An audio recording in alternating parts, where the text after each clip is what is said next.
जी, hello दोस्तों, मैं हूँ कमर चीमा, उम्मीद है आप लोग ठीक होंगे। दोस्तों, पहली बात तो आपसे ये करनी है कि 3 मज़ीद इंडियंस को ट्रम्प टीम में डाला जा रहा है, इंक्लूड किया गया है। मैं आपको मज़े की बात बताऊँ कि जो बाइडेन की टीम के अंदर 130 इंडियंस मौजूद थे, इंडियन अमेरिकन मौजूद थे।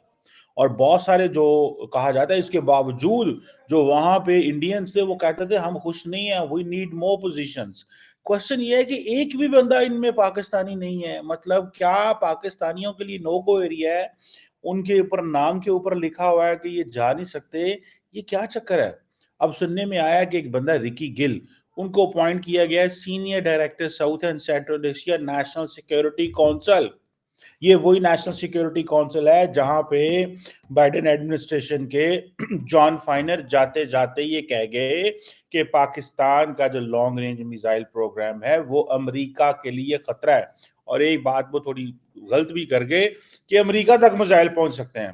हम कहते हैं हमारे इंडिया तक पहुंच सकते हैं, वो कहते हैं नहीं नहीं, ये इंडिया तक नहीं जाते, ये अमेरिका भी आते हैं, नॉर्थ अमेरिका भी आ सकते हैं। अजीब बात उन्होंने कर दी। जाते जाते सारे पाकिस्तानी उस पर हैरान और हंस रहे थे कि हमारे मिसाइल की इतनी रेंज ही नहीं है। लेकिन जॉन फाइनर जो है वो सबको डरा रहे हैं। बहरहाल एनी हो, देन इट इज एक और है, उन्हें बोलते हैं सौरभ शर्मा। ये प्रेसिडेंशियल पर्सनल ऑफिस में स्टाफिंग एंड अपॉइंटमेंट्स, क्या आप देख लें, जिस बंदे का काम ही स्टाफिंग एंड अपॉइंटमेंट्स है, तो देखिए कितनी अहम पोजीशन के लिए उनको चुना गया। It means they are trusted, they are respected, they are considered part of the team. फिर एक फॉर्मर जर्नलिस्ट हैं कुछ डिसाइड, उनको जो है वो deputy press secretary white house communication team में डाल दिया गया। अब मुझे ये बताएं कि इतनी बड़ी तादाद में ये तो है, ये जो स्टाफर्स हैं अंदर सिस्टम के अंदर, these are the real people who control White House. This mister जो रिकी गिल साहब हैं, he is a real person who will control the National Security Council के अंदर। और वो भी कहां पे? Director South and Central Asia, Pakistan के बारे में। पाकिस्तान के बारे में इनकी जो अप्रोच है, आप मुझे ये बताएं कि इतने वहाँ लाखों पाकिस्तानी बसते हैं, यूनिवर्सिटियों में पढ़ते हैं, प्रोफेसर हैं, डॉक्टर हैं, कोई एक भी मतलब उस पोजीशन में नहीं आ सकता। या कि हमारे लोग जो हैं, वो मैं जानता हूँ, हमारे कुछ दोस्त हैं वहाँ पे, वो सारा टाइम इस दफ़ा गज़ा गज़ा करते रहे। तो वो ज़ाहिर बात है, फिर वो जो एक्टिविस्ट होते हैं, फिर एक तो आपकी आपकी जो सोच है डेमोक्रेट हो, फिर आप लिबरल डेमोक्रेट हों, फिर आप गज़ा गज़ा भी करें, तो वो लोग फिर आपको वो कहते हैं यार ये तो शायद ये दूसरी लॉबी जो है वो, so Indians are accepted for Israelis as well. Indians are accepted by everyone. हर एक को एक्सेप्ट करता है, ठीक है ना जी। वो उनको लेने को तैयार है, और ये ट्रम्प की टीम में पहले भी इनमें से बहुत सारे लोग काम करते रहे हैं। अब मैं जो देख रहा था कि ये जो इंडियंस को हायर किया गया है for the samosa caucus, samosa caucus, मैं इसको समोसा ही बोलते होंगे। ये जो एक टर्म है जिसको यूज की जाती है growing number of Indian American law makers in US Congress के अंदर। ये आपको पता है, समोसा हमारे यहाँ पे इंडिया पाकिस्तान में है, उसको बोलते हैं, ठीक है जी। अब इसका एक बड़ा इन्फ्लुएंस, अब ये जो समोसा कॉकस है, इसमें एमी बेरा है। By the way, I have met this Ami Bera, is from California. ये हमारे पास इस्लामाबाद आए थे, तो at that time I had the honour to meet Ami Bera. Is a very good, जैसे वो कहते हैं ना, इज अ कॉमन, जैसे बंदा नहीं होता वो, एक he was a very good human being bye the वे, बड़ी गपशप हंसी मजाक। एंड इनसे मेरी मुलाकात हुई थी, घंटे की, यहाँ इस्लामाबाद में। एंड देन एक बंदा है जिनका नाम है राजा कृष्णा मूर्ति साहब। ये भी बिजनेसमैन है, कांग्रेसमैन है, और 8th डिस्ट्रिक्ट अलायंस। और फिर रो खन्ना साहब, इनसे भी मेरी एक दफ़ा बात हुई थी। ये भी कांग्रेसमैन हैं कैलिफोर्निया से। और फिर प्रमीला जयापल, ये भी अटॉर्नी और कांग्रेस वुमन है, वाशिंगटन डिस्ट्रिक्ट से। फिर ऋषि कुमार साहब हैं, बिजनेसमैन, कांग्रेसमैन, कैलिफोर्निया से। ये सारे लॉ मेकर जो हैं, ये एक इम्पॉर्टेंट ग्रुप है, ठीक है जी। और इंडियन अमेरिकन कम्युनिटी का, यानी कि immigration reform, education, economic development, इसको समोसा कॉकस कहा जाता है, ठीक है जी। अमेरिका के अंदर देखें, इंडियंस अपनी टर्म्स भी लेके जा रहे हैं वहां पे, अपना कल्चर, अपनी फूड, अपनी चीज़ें, ये सारी वो लेके जा रहे हैं, ठीक है ना? ये अब samosa is a shared you know it's अगर इसको देखा जाए, तो समोसा कोई वो जिसे कहते हैं ना, shared snack of the region. जैसे पाकिस्तान में शाम को सारे लोग समोसे खाते हैं। मुझे याद है when I was in a university, तो एवरी अदर डे, हर रोज़ तो नहीं खाया जाता था, ज़ाहिर-सी बात है। तो वो चने, समोसा डाल के, तो और फिर उसके बाद चाय पीनी या जूस पीना, तो वो हम सारे जो क्लास फेलोज़ थे, जब अपनी पहली क्लास होती थी, मेरी याद है 9:30 से लेके 11 तक। तो उसके बाद फिर हम जाते थे, या फिर अगर इकट्ठी क्लास आ गई है, तो 1 बजे फ़ारग होना है, एंड देन दिन में 2 ही क्लासेस होती थी। तो उसके बाद चलो जी हम जाते थे उधर, हट्स हमारे उधर बोलते थे। यूनिवर्सिटी में, कायद-ए-आज़म यूनिवर्सिटी में जी हट्स चलते हैं। तो हट्स जाते थे, वहाँ पे जाके समोसे ऑर्डर करते थे, और समोसे भी फिर वो प्लेट आती थी और उसमें चने-शने ये वो सलाद-वलाद वो डाल के, तो हम समोसा फ्रेंड्स थे वहाँ पे सारे। तो अभी आप देखें ये समोसा कॉकस बन गया वहाँ पे। पूरे का पूरा समोसा कॉकस, ठीक है? अब ये देखें कि इतनी बड़ी तादाद के अंदर इंडियंस का वहाँ पे जाना, that is something that they are very, very, जिसे कहते हैं ना, कमिटेड है। अब फॉर एग्ज़ाम्पल निकी हेली जो है, खैर विवेक रामास्वामी को तो फ़ारिग कर दिया गया है। सुनने में आया कि डॉज से उनको अब वो नहीं रही उनकी शायद उनकी आपस में। देखें, जब आप बाहर होते हैं ना तो कुछ और होते हैं, but once you are inside तो आप कुछ और होते हैं। सुनने में आ रहा है उनको सेनेटर बनाया जा रहा है। सो विवेक रामास्वामी जो हैं, वो इम्पोर्टेंट प्लेयर हैं, बहुत स्मार्ट हैं। वो अकेले ही, वो पंजाबी में हम कहते हैं कल्ले ही काफ़ी है। विवेक रामास्वामी कल्ले ही काफ़ी है, और उन्होंने अ, ये समझ लें कि ही हैज़ दिस पोटेंशियल, क्योंकि वो डोनाल्ड ट्रम्प के मुखालिफ थे। देन उन्होंने देखा कि हवा डोनाल्ड ट्रम्प की बन गई तो वो साथ मिल गए। तो he would should have been taken as a foreign secretary और समथिंग, लेकिन उनको नहीं लिया गया, उनका वो तजुर्बा नहीं था, ठीक है? तो लेकिन अब सेनेटर बनाए जा रहे हैं, उनको बना रहे हैं रिपब्लिकन्स। कल को later on I think if he is अब देखें, ये है निकी हेली हो या सारे लोग हों, ये सारे लोग वहाँ पे हैं, और फिर एक और चीज़ भी इनको एडवांटेज है। ये जो यूएस इंडिया रिलेशनशिप है, ठीक है जी? और इंडिया का जो रोल है अमेरिकन स्ट्रेटेजिक पॉलिसी में, ये एक्सपैंड हो रहा है। अब फॉर एग्ज़ाम्पल ये जो क्वाड जैसे अलायंस हैं, ये सारे एंटी चाइना हैं। अब पाकिस्तानी तो मानी हमारे तो वहाँ पे अपनी लड़ाई हो रही है। हमारा अगर कोई पाकिस्तानी पाकिस्तानी छोड़े, किसी कांग्रेसमैन के करीब पाकिस्तानी गुज़र जाए ना, वो कहता है इमरान खान की बात करना, फ़ौज के खिलाफ जाना। ठीक है। अब मैं भाई फ़ौज के आप खिलाफ जाओ, अगर आप समझते हो कि फ़ौज जो है वो आपको तंग कर रही है या फ़ौज के फुटप्रिंट ज़्यादा है।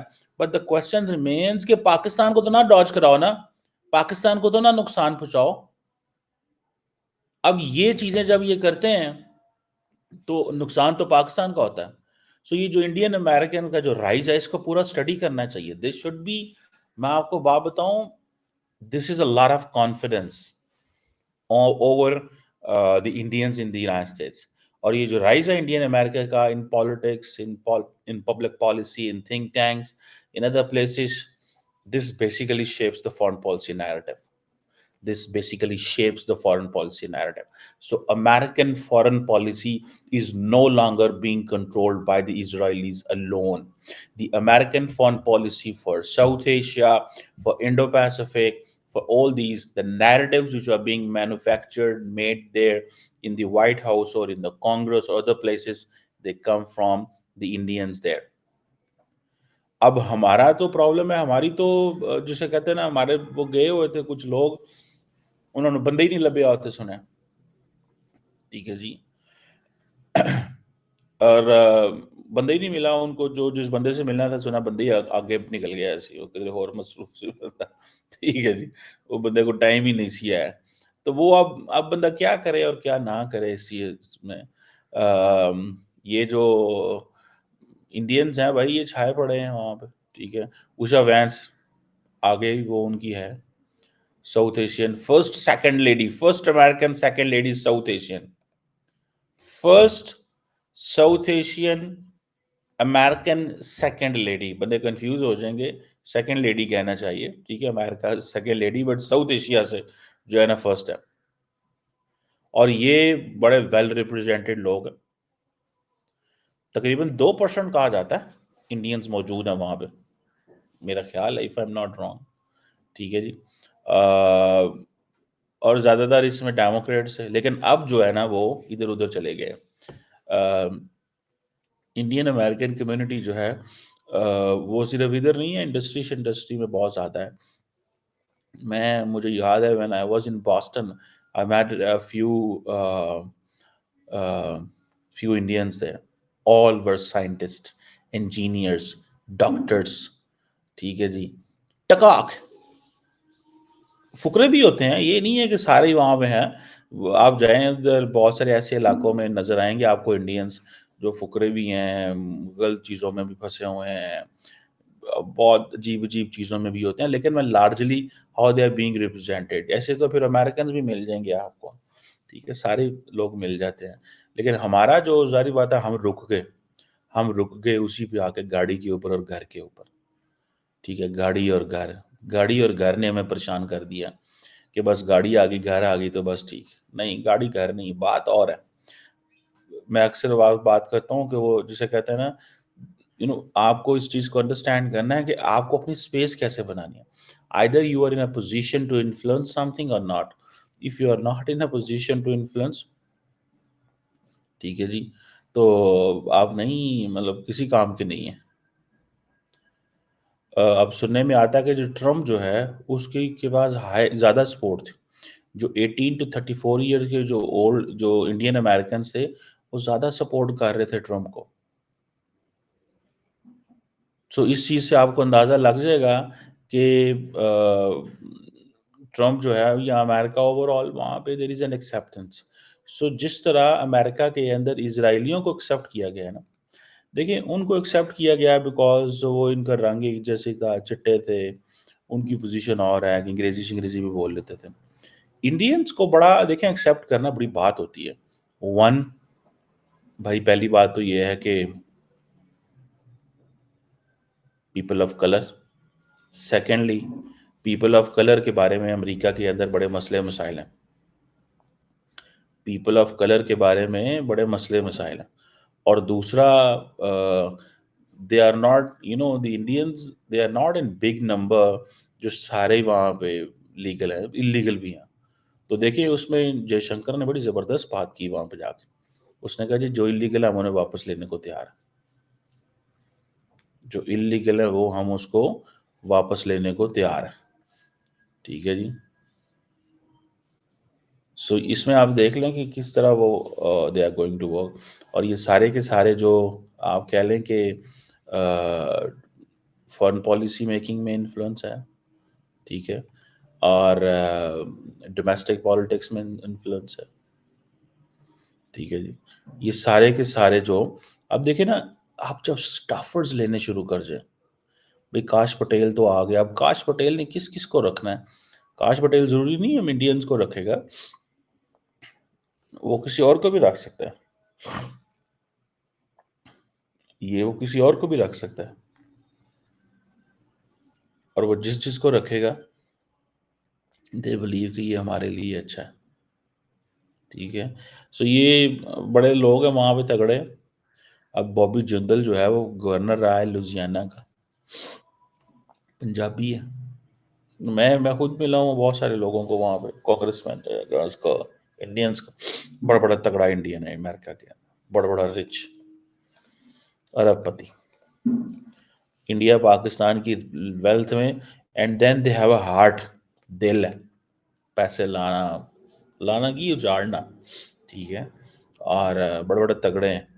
बहरहाल, अब लेट्स सी कि इसमें इतनी अपॉइंटमेंट्स हो रही हैं, will there be one Pakistani ever in this, कोई एक पाकिस्तानी भी जिसको लिया जाएगा। मैं वैसे इसके ऊपर कोई डॉक्यूमेंट्री बननी चाहिए, why Pakistanis are not appointed staffers, और why they are not into the politics. क्यों नहीं है, इसके ऊपर कोई बननी चाहिए। Someone must fund this documentary. किसी बंदे को इस डॉक्यूमेंट्री को फंड करना चाहिए कि क्यों नहीं है पाकिस्तानी। लेकिन बात सही है कि वो हर बंदा वो जिसे कहते हैं ना कोशिश करता है। कोशिश बहुत सारे कर रहे होंगे but they are not making the way. और इसमें मैं नहीं समझता कि इसमें ये चीज़ करनी चाहिए, इसमें थोड़ा-सा आपको आज़ाद होना पड़ता है। मैं ऐसे लोगों को जानता हूँ इंडियंस एंड पाकिस्तानीज़ को, जो अमेरिका के अंदर जाके थोड़े आज़ाद हो जाते हैं। आज़ाद मीन्स कि they are not into this. ठीक है, वो इंडियंस हैं but they don't buy Indian uh, theories. ठीक है जी, ये चीज़ है। वो आपको थोड़ा-सा निकलना पड़ता है उस प्रेजुडिस से, बायसनेस से, स्टीरियोटाइप से, उससे निकलना पड़ता है। सो मेरा ख़्याल है कि ये जो लोग हैं वहाँ पे हैं, ये they think in like American, they act like American, they earn like American, they spend like American, they live like American. तो इसमें आप समझ लें कि they are different people. They are not the people like Indians जिनका ध्यान पीछे है, ठीक है? लेकिन काश पटेल तो बहुत सारी ऐसी स्टेटमेंट देते रहे इंडिया के बारे में, ख़ास तौर पे राम मंदिर के बारे में अगर देखा जाए। तो बहरहाल ये चीज़ें ऐसी मौजूद हैं। सो लेट्स सी और कितने इंडियंस हायर किए जाते हैं because this is the process has started and this will continue till the. लेकिन एक चीज़ तो फिर बात हो गई ना कि अगर रिपब्लिकन डेमोक्रेट्स ने हायर किए तो रिपब्लिकन्स भी कर रहे हैं। अगर आज अगर वो जैसे कहते हैं जो रिपब्लिक डेमोक्रेट्स ने किया, रिपब्लिकन्स कर रहे हैं तो उनको कुछ अचंभे की बात नज़र नहीं आ रही। They don't find it like वो कोई ऐसी चीज़ नहीं फ़ील करते कि यार ये कोई गलत बंदों को हम हायर कर रहे हैं। दे फ़ील कि ठीक है, दिस इज़ ऐसे होता है, चलता है, कोई बात नहीं, लेट्स डू इट, करने दें इनको। तो I think this is the story and case.